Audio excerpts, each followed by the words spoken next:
बिस्मिल्लाहिर्रहमानिर्रहीम। अस्सलामुअलैकुम नाजरीन, तमाम देखने वाले नाजरीन को सरफराज मलिक का प्यार भरा सलाम पहुँचे। हमारे साथ इस वक्त एक्सक्लूसिव बातचीत करने के लिए आरिफ खटाना जी मौजूद हैं, जो इससे कबल जो है समाजवादी पार्टी के डिस्ट्रिक्ट प्रेसिडेंट हैं। इससे कबल जो है पीडीपी में थे और उससे कबल भारतीय जनता पार्टी में थे। हम इनसे अहम सवालात करने की कोशिश करेंगे। आरिफ जी, सबसे पहले आप हमें बताइए, जो बार बार आप पार्टियाँ चेंज करते हो, जैसा आप पीडीपी में भी रहे, बीजेपी में भी रहे और आज आप समाजवादी पार्टी में हैं, तो क्या कारण रहे, क्यों बार बार आपने जो है पार्टियां चेंज की? सरफराज भाई, पहले तो मैं आपको बहुत बहुत शुक्रिया अदा करता हूं जो आपने मुझे टाइम दिया। पार्टी चेंज करने का मतलब यही है कि जैसे हम किसी लीडर के साथ यहाँ पे चलना या किसी पार्टी के साथ चलना, तो वो मेरे लोगों को पसंद नहीं आया कि हमारे लोग जो हैं, लीडर जो हैं यहाँ के, वो हमें इस्तेमाल ही करते थे। काम की जहाँ तक बात होती थी तो काम के टाइम वो फ़ोन ही नहीं उठाते थे हमारा। इसलिए पार्टी ज्वाइन करके किसी अच्छी पार्टी में गए हैं जहाँ पे हमारी कोई बात सुने। देखिए, जो समाजवादी पार्टी है, कहा जाता है जम्मू कश्मीर में उसका वजूद नहीं है। जिस पार्टी का जम्मू कश्मीर में वजूद नहीं है, तो वो लोगों का, आवाम का क्या कर सकती है, क्या डेवलपमेंट कर सकती है? अभी वजूद तो अभी यहाँ आप कहेंगे बड़ी बड़ी पार्टियाँ जो इससे पहले 20-20 साल पहले लगी थी, उनका वजूद नहीं है। ये एक मसला था। वजूद यहाँ पे आप ना कहें कि वजूद किसी पार्टी का बन नहीं सकता। समाजवादी पार्टी एक ऐसी पार्टी है जो सेकुलरिज्म को लेके चलती है, बराबरी का हक देती है, इसमें कटरिज्म को जो है कोई खाता नहीं है। इसलिए आने वाले वक्त में मैं ज़्यादा टाइम नहीं कहूँगा आपको, मैं दावे के साथ कह सकूँ 3-4 साल आपको सब्र करना होगा और 3-4 साल के बाद आप देखना समाजवादी पार्टी जम्मू कश्मीर के अंदर एक सबसे मजबूत पार्टी होगी।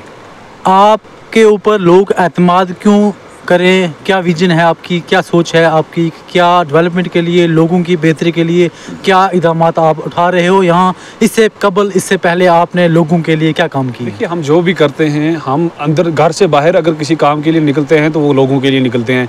हमें कोई शौक़ नहीं था, अच्छा खासा अपना बिजनेस था या कुछ था, हम करते थे लोगों के लिए। लोगों की सोच पर हम उतरे हैं और लोगों ने हमें जो है सपोर्ट किया है कि आप इस काम के लिए चलें, हम आपके साथ हैं। तो आने वाले वक्त में आप देखेंगे लोगों के लिए हम क्या करते हैं, आपके सामने आएगा जो आएगा। आज जो है आवास दिवस था, हर जगह जो है PMAY लोगों को जो मकान मिले थे, उसी के रिलेटेड जो है लोहिलबिला पंचायत में जो है देखा गया, बहुत से हजूम देखा गया, बहुत से लोग वहाँ पे थे।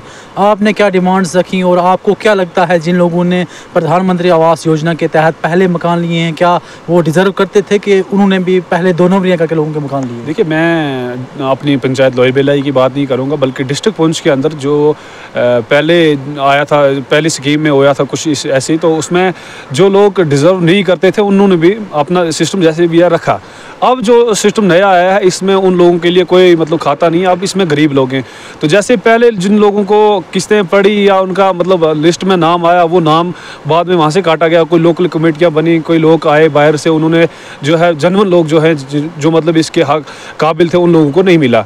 तो अब इस सिस्टम में हमने ये डिमांड रखी है कि जो लोग इस काबिल हैं उन्हीं को दिया जाए, बाकी ना कि मुलाजिम जो हैं कैसे भी मिलकर रिश्वत देकर ये करते हैं वो करते हैं, उनको नहीं देना चाहिए। जो लोग पहले डिज़र्व नहीं करते थे, जो लोग पहले प्रधानमंत्री आवास योजना नहीं ले सकते थे, आपने क्यों नहीं आवाज़ उठाई कि लोगों को जो है ये पैसे, ये प्रधानमंत्री आवास योजना के तहत ये फ़ायदा क्यों दे रहे हो? जो डिज़र्व नहीं करते थे, आपने आवाज़ क्यों नहीं उठाई? जैसे पहले जो हो गया वो हो गया, उस मामले में हम अगर आवाज़ उठाएंगे तो बेहतर नहीं रहेगा। जो आने वाला सिस्टम है, जैसे गरीब लोग इसमें बहुत रहे हैं, जैसे पहले लोग डिज़र्व करते थे उन लोगों को नहीं मिला, उन लोगों को मिलना चाहिए। साथ में जो लोग रहे हैं, जो इस काबिल हैं, उन लोगों को मिलना चाहिए। यानी कि इस जो जिन लोगों ने अनलीगली तरीके से निकाला है, इसमें कहीं ना कहीं आपका भी रोल रहा है। हमारा क्या रोल रहेगा? इससे पहले हम 2-3 साल सियासत में आए हुए, तो हमारा क्या रोल रहेगा इसमें? जो लोग ले चुके हैं उनको हम क्या कर सकते हैं? अब वो सरकार की अपनी खाता है, अगर वो चाहे तो इनसे वापस ले सकती है, लेकिन ऐसा होगा नहीं। हम डिमांड करते हैं कि आने वाले टाइम में जो है वो अच्छा बेहतर होना चाहिए। आप एक यंग हो, यूथ के लिए कोई मैसेज देना चाहोगे? यूथ के लिए इंशाल्लाह, यूथ के लिए हम बहुत अच्छा मतलब कदम उठाते भी हैं। आपने देखा पिछली बार मैंने एक टूर्नामेंट करवाया और आगे आने वाले टाइम में हम यूथ को सपोर्ट्स के बहुत सारे सिस्टम देंगे और हम जहाँ तक मेरा आवाज़ चला, मैं आवाज़ उठाऊंगा यूथ के लिए। कुछ स्टेडियम वगैरह वगैरह ऐसी जो है बहुत सारी चीज़ों की ज़रूरत है यहाँ पे, और नौजवानों के लिए जो है मतलब अच्छे फैसिलिटी का जो है, जो भी जहाँ तक हुआ हम करेंगे। तो नाजरीन, ये थे आरिफ खटाना जी। मज़ीद अपडेट के लिए आप देखते रहिए सरफराज मलिक को। अल्लाह हाफ़िज़।